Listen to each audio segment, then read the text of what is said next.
नमस्कार मित्रों, क्या आप जानते हैं कि राधा रानी के अंतिम पल कैसे थे? उनकी अंतिम इच्छा क्या थी और उनकी मृत्यु कैसे हुई? कहते हैं राधा रानी ने अपने अंतिम पल श्री कृष्ण के साथ बिताए थे। जब श्री कृष्ण ने बांसुरी बजाई तो राधा जी बांसुरी की उस धुन में विलीन हो गईं। आज हम उसी रहस्य, विरह और दिव्य प्रेम की ओर चलेंगे जो समय से, शब्दों से और जीवन मृत्यु से परे चला जाता है। और इसका सबसे सुंदर उदाहरण है राधा और श्री कृष्ण का वह दिव्य प्रेम। आज की इस कथा में हम जानेंगे राधा रानी के अंतिम पल कैसे थे, उनकी अंतिम इच्छा क्या थी और वह अलौकिक मिलन जो विरह से शुरू होकर अनंत प्रेम में समा गया।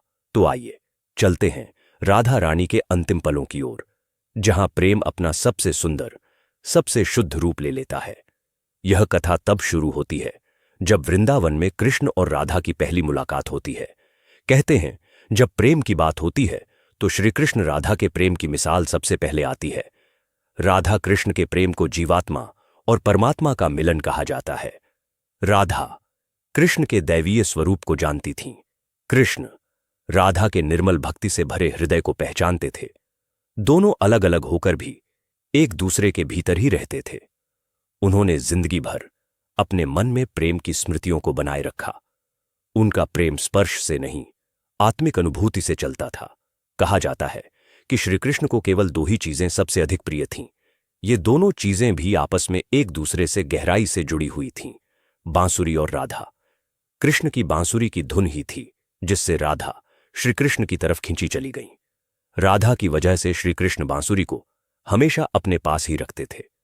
भले ही श्री कृष्ण और राधा का मिलन नहीं हो सका, लेकिन उनकी बांसुरी उन्हें हमेशा एक सूत्र में बांधे रही। समय बीतता गया जब कंस वध के लिए कृष्ण और बलराम को वृंदावन से जाना पड़ा। यह समाचार सुनकर पूरा वृंदावन व्याकुल हो उठा। गोपियां रो पड़ीं, नंद यशोदा का मन कांप उठा और राधा की आंखों में आंसू भर आए। जाने से पहले जब कृष्ण विदा लेने आए, दोनों ने एक दूसरे की आंखों में देखा, मानो वर्षों की बातें उसी मौन में समा गईं। राधा ने धीमे स्वर में कहा, कृष्ण, तुम जहां भी जाओ, मेरा मन तुम्हारे साथ रहेगा। कृष्ण ने वचन दिया, मैं लौट कर आऊंगा। पर नियति को कुछ और ही स्वीकार था। कृष्ण मथुरा चले गए और राधा के जीवन का सबसे बड़ा वियोग आरंभ हुआ।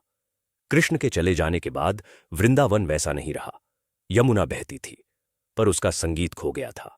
कदम्ब हवा में झूमते थे, पर पत्तों से स्वर नहीं निकलते थे। राधा के लिए दुनिया का अर्थ बदल गया था। वह सब कुछ पहले की तरह करती, सेवा, पूजा, दिनचर्या, पर हर पल उनके हृदय में कृष्ण का नाम ही गूंजता। उनका एक ही लक्ष्य था, कृष्ण के स्मरण को जीवित रखना। कृष्ण के वृंदावन से जाने के बाद राधा की जिंदगी ने अलग ही मोड़ ले लिया था। राधा की शादी हो गई।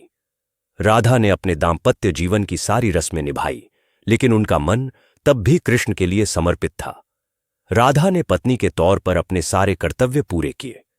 दूसरी तरफ श्री कृष्ण ने अपने दैवीय कर्तव्य निभाए, पर उनका हृदय, वह अब भी वृंदावन की गलियों में भटकता था।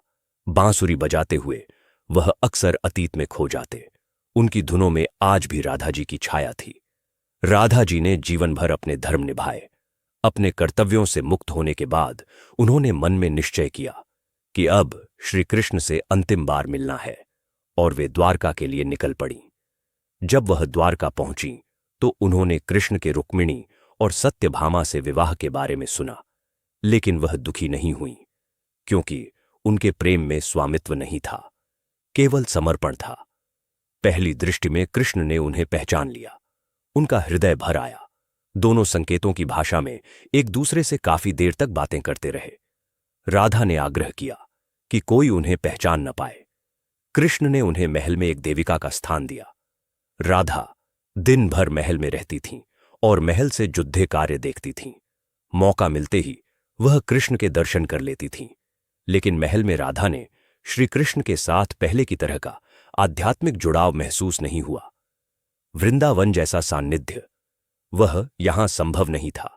एक दिन राधा ने अंतिम निर्णय लिया, अब उन्हें दूर जाना होगा ताकि वह श्री कृष्ण के साथ गहरा आत्मीय संबंध स्थापित कर सकें।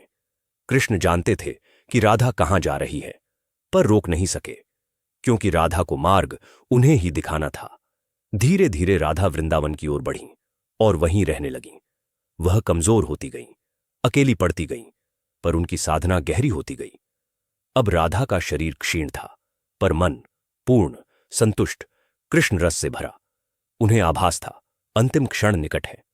और तब जैसे किसी ने मन की पुकार सुन ली हो, कृष्ण स्वयं उनके सामने प्रकट हुए। राधा ने मुस्कुराते हुए कहा, हे कृष्ण, अब मैं इस शरीर को त्यागना चाहती हूं। मुझ पर एक कृपा कीजिए।